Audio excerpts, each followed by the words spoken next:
भाजपा या यूं कहें तत्कालीन मोदी सरकार की बड़ी उपलब्धियों में से एक है वंदे भारत ट्रेन।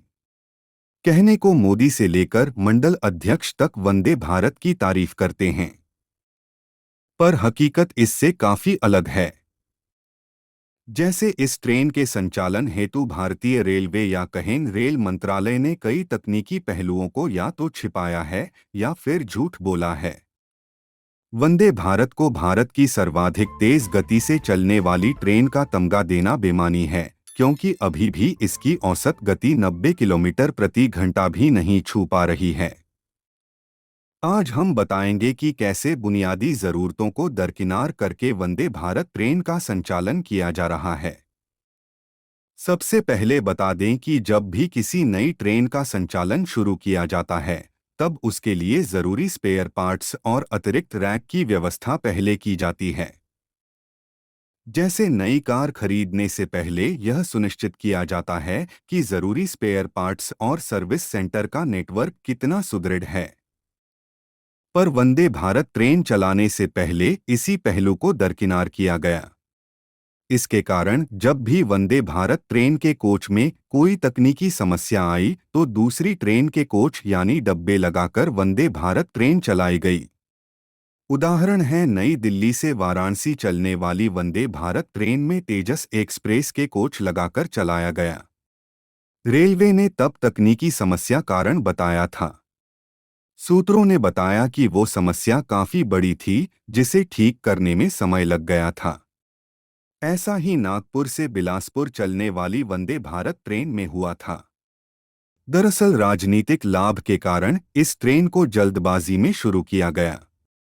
रेलवे से जुड़े सूत्र बताते हैं कि जब पहली वंदे भारत ट्रेन चली थी, तक इसमें कई खामियां सामने आई थी और इस ट्रेन में वंदे भारत ट्रेन बनाने वाली कंपनी के इंजीनियर का पूरा एक दल चलता था। यदि कोई समस्या आती थी तो वहीं ऑन स्पॉट उसको जुगाड़ करके ठीक किया जाता था। इस वक्त वंदे भारत में तेजस के कोच लगाने का एक कारण यह भी है कि वंदे भारत ट्रेन के अतिरिक्त रैक नहीं दिए गए थे। मतलब यदि किसी जोन से चलने वाली वंदे भारत ट्रेन के डब्बों में कोई बड़ी तकनीकी खामी आ जाए तो इस ट्रेन को बंद करना पड़ेगा, क्योंकि रैक उपलब्ध नहीं है। जैसा नागपुर बिलासपुर वंदे भारत ट्रेन के मामले में हुआ। पश्चिम मध्य रेलवे में भी कमोवेश यही स्थिति है। कुछ महीने पहले ही पूर्वोत्तर रेलवे ने अतिरिक्त रैक की मांग की थी, जो हाल ही में पूरी की गई है। अब दूसरी बड़ी समस्या यह है कि इसके संचालन में इतना दबाव है कि रात के वक्त कम समय में इसका रूटीन मेंटेनेंस भी नहीं हो सकता।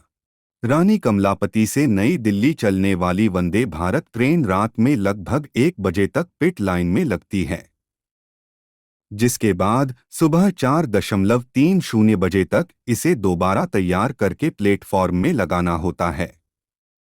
मतलब रात में लगभग 4 घंटे ही मिलते हैं जांच के लिए।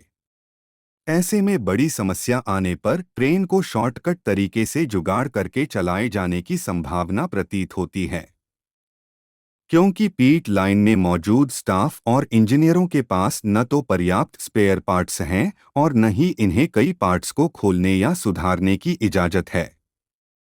जैसे बैटरी बॉक्स को रेलवे के इंजीनियर नहीं खोल सकते, इसको खोलने का अधिकार के कंपनी के लोगों को है। गौरतलब है कि रानी कंपलापति से दिल्ली और रीवा से रानी कंपलापति स्टेशन के बीच चलने वाली वंदे भारत ट्रेन के बैटरी बॉक्स में आग लगने की घटना हुई थी। सूत्रों के अनुसार बैटरी बॉक्स को रेलवे के इंजीनियर खोल भी नहीं सकते और यदि इसमें कोई गड़बड़ी हो तो वह पता भी नहीं चलता। सूत्र बताते हैं कि इसमें पहले कोई सेंसर भी नहीं लगा था, यानी बैटरी में कोई समस्या आ जाए, आग लग जाए या हीट होने लगे तो पता केबिन में ड्राइवर को कोई अलर्ट नहीं जाता था। हालांकि आग लगने की घटना के बाद अब सेंसर लगा दिया गया है। सूत्रों से प्राप्त जानकारी अनुसार पत्थरबाजी के कारण वंदे भारत ट्रेन में कांच टूटने की समस्या है। अब टूटे हुए कांच या यूं कहें कि दरार वाले कांच भी एक रात के मेंटेनेंस में नहीं बदला जा सकता, क्योंकि यह बाहर से लगे हुए हैं। और इसको चिपकाने के लिए सिलिकॉन का उपयोग होता है और इसके सूखने में कम से कम 24 घंटे लगते हैं। पर ट्रेन बनाने वाली कंपनी ने हाई स्पीड सिलिकॉन उपलब्ध करवाया है जो 6 घंटे में सूख जाता है। पर यह भी एक रात के समय में उपयोग नहीं किया जा सकता। इसके लिए उस दिन का इंतजार करना होता है जिस दिन वंदे भारत ट्रेन की छुट्टी होती है, यानी हफ्ते में एक दिन यह ट्रेन नहीं चलती। इस दिन कांच बदले जाते हैं। पर यहां भी समस्या है। सूत्र आगे बताते हैं कि जितनी आवश्यकता है उतने स्पेयर पार्ट्स भी उपलब्ध नहीं रहते। वंदे भारत ट्रेन को जल्दी बनाने का दबाव था, इसलिए इसमें कई तकनीकी पहलुओं को पूरा करने का समय नहीं मिला।